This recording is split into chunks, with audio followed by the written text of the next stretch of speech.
everyone, it is Kelly and I am back. Yep, I'm back from reading all those books. This has been a crazy month. I don't even know where to begin. I actually recorded a lot of stuff. My job ended late July, which is around when I got the idea to start this channel. Maybe just for something to do, just to get into something. Maybe because the only thing that's permanent for me is reading and by extension writing. And so I decided to do this. It was like 2 failed interviews and I applied to a ton of places, and those 2 were the only 2 that got back to me and all that, because I've had a pretty spotty employment history over the past year. So I've just been sort of almost been a drifter, basically. And my resume shows it. No matter how pretty I try to make it, no matter how many things I try to omit or maybe embellish, I can't hide that. And that, yeah. And I was also very nervous for the interviews, and it definitely showed. After the second failed interview, I went to the mall to read some Jane Austen to calm down because I knew I didn't get it, basically.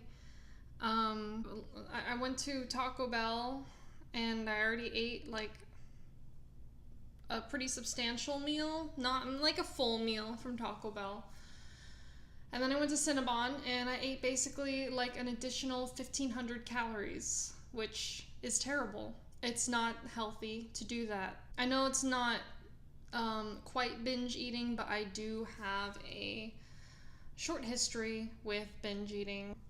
And I didn't want to do that anymore, so when I went to deposit my last paycheck that they had sent, that my old job had sent me,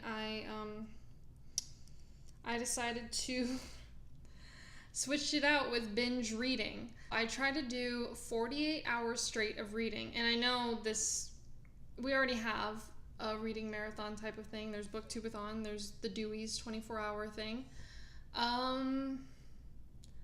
I wanted to do that, and I wanted to vlog all the way through, and I did, almost, because while I'm going through these huge life changes, by my standards, my boyfriend is also going through changes, and we are both getting stressed out, and we end up having a fight, I don't know, we end up fighting like halfway through, and I knew that I couldn't finish it. The next day, I got a call about the job, another job that I had interviewed at, and I got it. And I've been working there this whole month, and I love it. It's great. It's at a bakery, hence I've got burns from the bakery, and but I've gotten into the groove of the kitchen now, so hopefully that won't happen again. So I got the job, and then that night my boyfriend took me out drinking. We went to this really seedy bar, and I had a really good time. And then we went to the mall, the same mall that I binge ate at. And yep. And my boyfriend went to the Chinese food place because they were about to close. He tried to ask them if he could have some of the food. They were probably gonna throw it out at the end of the day. So we went to Taco Bell again. Let me think what else happened. I know there's, for the first time in a really long time, I was sitting down and reading for like more than an hour. I started getting really bad headaches, and I realized that my prescription for my glasses was out. Well, I didn't realize that. I've known that for 8 months or something. It's been almost 3 years since I got my glasses. So I set an appointment for that and all of it. And I became a vegetarian. I started counting calories. I've lost 5 pounds, 4 or 5 pounds, teetering there, since starting my job.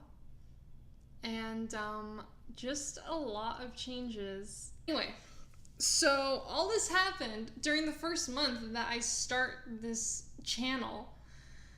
Yeah, so I guess we should get started. So, Jane Austen's Emma. I was struck by this book because all of Austen's characters usually seem pretty flat. That's really a thing, you know, like there's really good dialogue, which saves it and makes them feel like they're fleshed out, but then you finish the book and you're like, I can't describe what this person is like, or something like that, you know? But I was so impressed, and I really want to read this book again just to like see the love story play out, because I honestly didn't know what was gonna happen until the end. This was great. I don't appreciate good characters enough to have them completely make up for, you know, a meh story. So I give this book 4 stars. The characters are super fleshed out. I love it. Emma's kind of annoying, but I believe that she really matures by the end, and a couple characters really mature by the end, and you think differently about characters by the end, which is a thing of Jane Austen's books, but it's really here. It's like turned up to 11 here.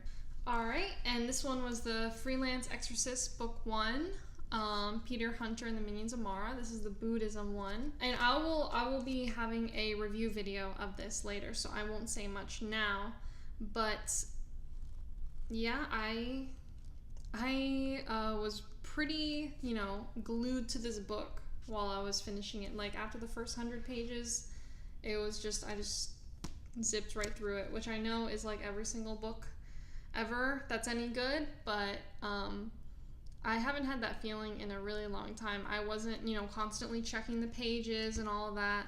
I was seriously like getting through it and just enjoying the whole journey. And I'm really excited to see what book 2 has in store. I think it comes out this winter. I'm also excited to see how he grows up. He's 13 years old in this, and you could tell that it's kind of more of a middle grade read, but that I kind of get the vibe that we're going to be growing up with him, similar to like Harry Potter or something like that. We're going to be growing up with him, and maybe the subject matter here is still, it's kind of mature, not, I think middle grade could still read this, but yeah, the subject matter might mature along with Peter and therefore the audience and all that stuff, so I'm really excited. Dress Your Family in Corduroy and Denim. I really like this. I enjoy this more than Me Talk Pretty One Day.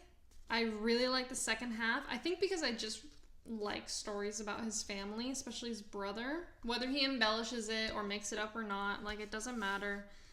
I just enjoy his writing style. I enjoy, you know, the way everything comes together at the end or doesn't come together at the end of each story. But I just like this book. So I give this book, yeah, I think Me Talk Pretty One Day would be like 4 stars. I give this 5 stars. Our Religions, the Buddhism chapter. It was written by a scholar who's probably not like, you know, a writer who can create like a compelling narrative and all of that. This is definitely not something that I would rate ever, probably. Maybe when I finish all the chapters, then I'll rate the whole thing.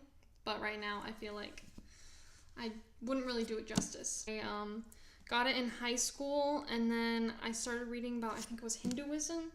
Yeah, it was Hinduism. And I was halfway through Buddhism, and I was so convinced that I would finish it, and I brought it with me to college, and it was in my dorm room, and it was in my drawer in my dorm room like the whole year, and I never got back to it because I was an English major, and I already had a lot of books that I had to read. This is a book that's pretty close to my heart, and now that I finished the Buddhism chapter, even though it was dull because it read like a textbook, I still treasure this book so much. So yep, that was my wrap-up video. I already have my books picked out for September, so you can expect the TBR to come up really soon, and then right after that I should have the review for Peter Hunter and the Minions of Mara. Yeah, I am just really excited about the future of this channel, and I can't believe that I stuck with it through this month. Thank you so much for sticking with me through this, and I look forward to seeing you next time.